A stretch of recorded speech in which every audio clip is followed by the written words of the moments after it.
Welcome back dito sa channel natin. Andito tayo ngayon sa may Philinvest City, Alabang. Alam nyo ba, isa ito sa mga naunang established na business district sa Metro Manila. Ngayong 2025, bisitahin naman natin at tingnan natin ang latest na development dito. Mid-90s pa nang magsimula ang development dito sa Philinvest City. Napakalawak din ang area nito.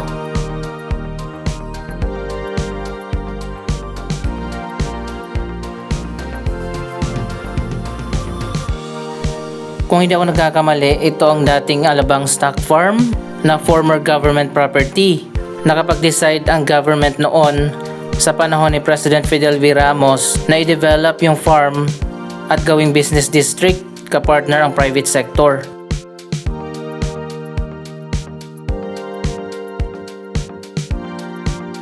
Nagkaroon nga ng government organized bidding at ang nanalo nga ay ang Philinvest Development Corporation. At sa kanila na i-award ang 244 hectares na napakalawak na area na to na ngayon ay Philinvest City na.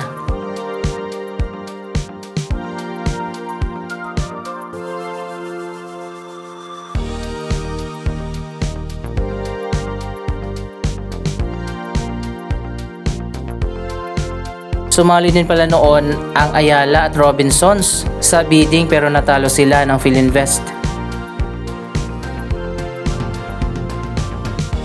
Can you imagine kung Ayala ang developer nito at 90s pa nagsimula? Siguro parang Makati na dito.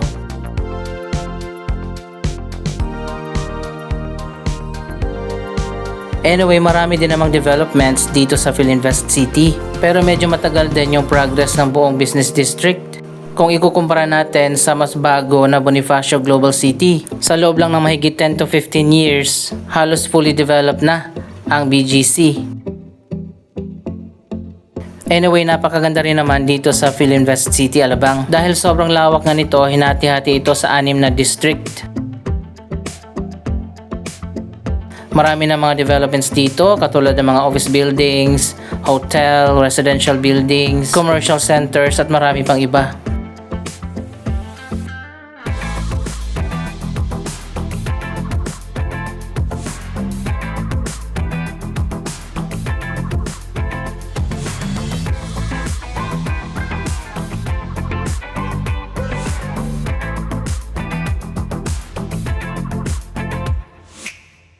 Halos kasing lawak din pala ito ng Bonifacio Global City. Ang BGC ay 240 hectares. Ang Philinvest City naman ay 244 hectares.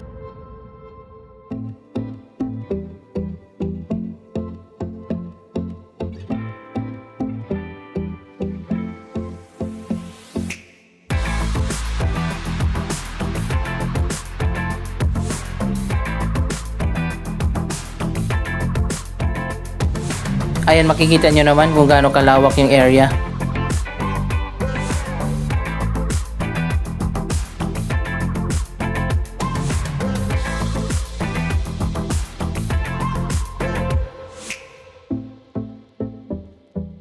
Isa sa mga unang development dito ang Festival Mall. Nagkaroon na rin ng expansion ang mall na ito kaya naman lumawak na ng lumawak.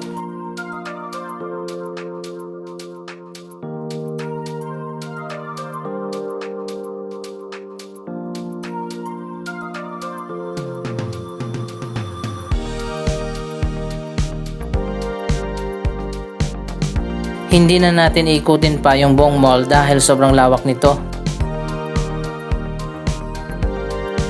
Ito naman yung bagong East Wing, ang bagong extension ng mall.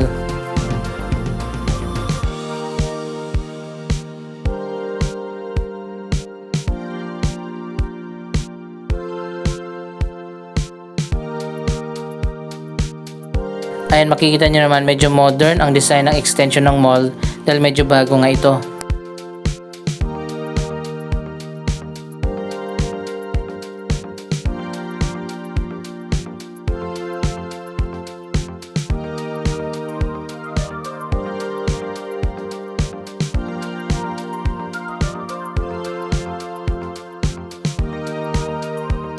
Isa pa sa magandang ginawa nila dito ang Alabang River, in-integrate nila dito sa mall extension.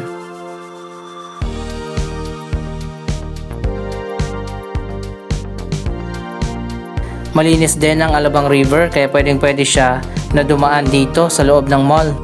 Meron pang ang glass walkway dito sa loob ng mall kung saan kitang-kita natin ang river.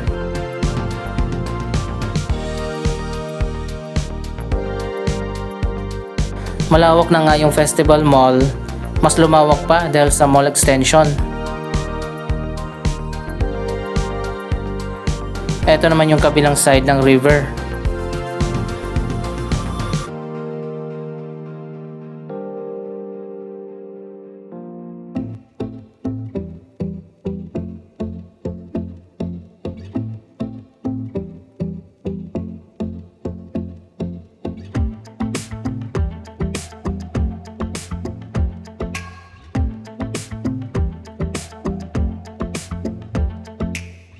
Malawak din ang area ng Landmark Supermarket at Department Store.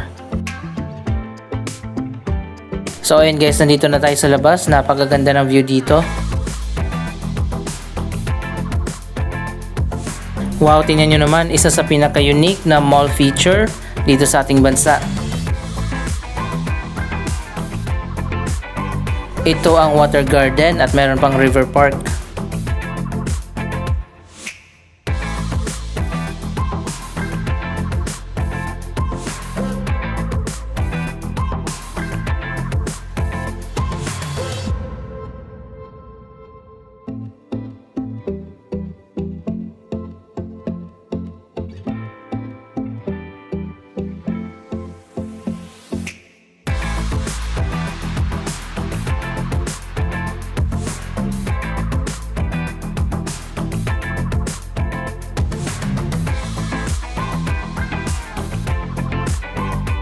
Napaka-relaxing dito sa labas ng Philinvest Mall dahil dito sa water park.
Ayan guys, makikita nyo naman kung gaano nakalawak ang Philinvest Mall. Andito lang tayo sa extension, iba pa yung main mall dun sa kabila.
So ayan guys, dumadaan nga dito sa ilalim ng mall yung Alabang River.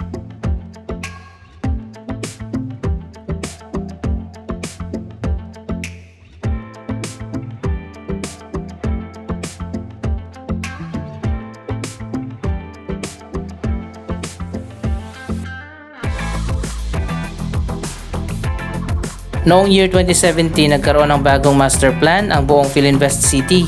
Ang plan na yan ay ginawa ng AECOM, isang Singaporean company.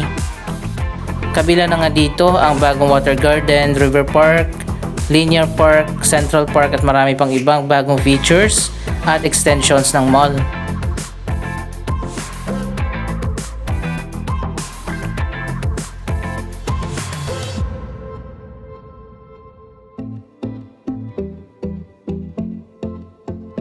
Wow, ang ganda pala dito.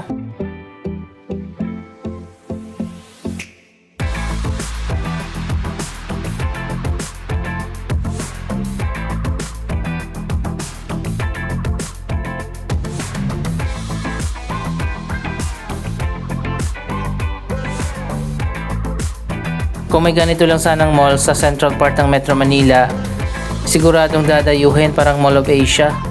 Malayo din kasi yung Alabang kaya hindi lahat nakakapunta dito.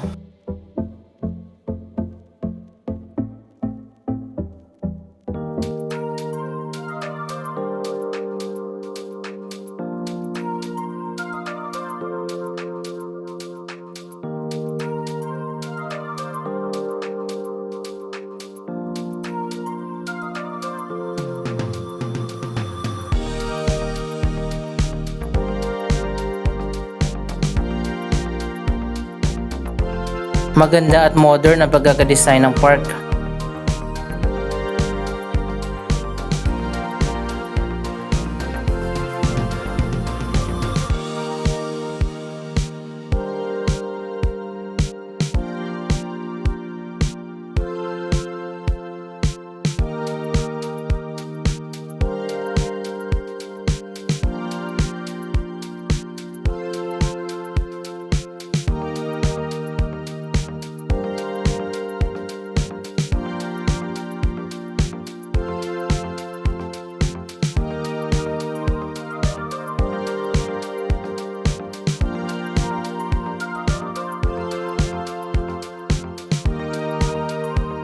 Parang Ayala Development ang bagong master plan dito.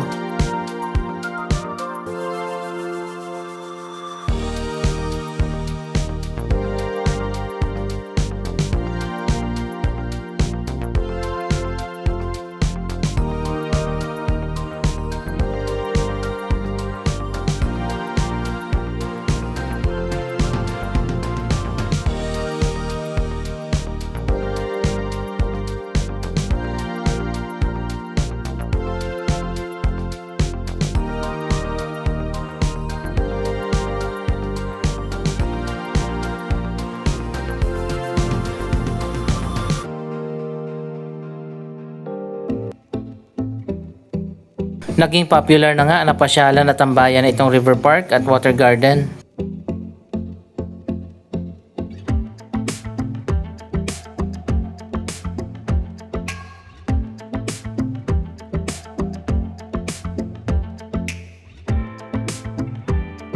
Diretso pa yan hanggang dito sa kabilang side.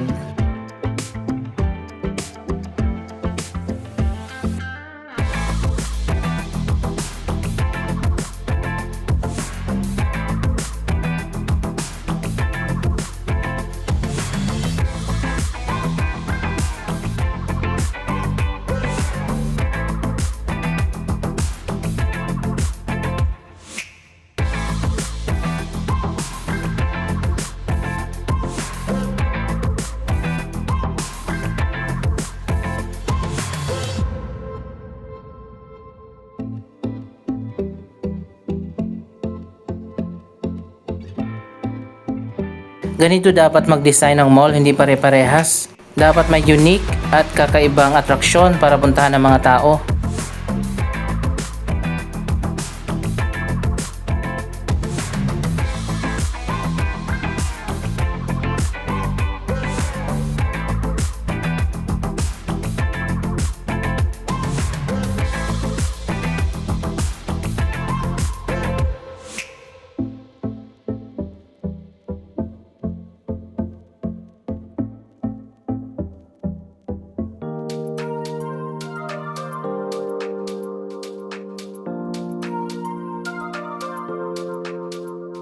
Anong masasabi nyo sa mga development dito sa Philinvest City?